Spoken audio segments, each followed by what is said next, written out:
ప్రధానంగా మంచి మంచి పనులు చేసి మంచి మంచి వాళ్ళతోనుకొచ్చి పుణ్యాత్ముల కాలం మీద పడి పుణ్యమూల ఈపులో వాడేస్తే ఆ పుణ్యమూల ఈపులో ఉంటే ఈ గతులు వాళ్ళకు పట్టాయి.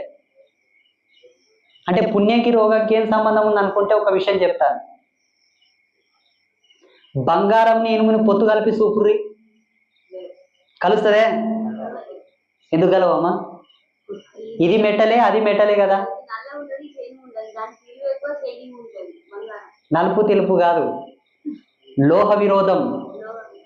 రెండింటిలో ఉన్న ఫార్ములాస్ వేరు, అవి ఎన్నటి కలవవు. బంగారంతో పొత్తు కుదరాలంటే మళ్ళీ దానికి ఒక మెటల్ ఉంటుంది. ఏది కలవాలో అది కలిస్తేనే బంగారంకి వన్నె వస్తుంది, బంగారం ఆభరణంగా మారుతుంది, లేకుంటే మారదు. అలాగే జన్మ పరిపూర్ణమై రోగరహితమైన జన్మై ఆయుర్వంతమైన జన్మ కావాలంటే ఎవరితో కలవాలి? వాళ్ళతోనే కలవాలి. ఏం చేయాలి? అవే చేయాలి. పనికిరానివి చేస్తే గోయిందా.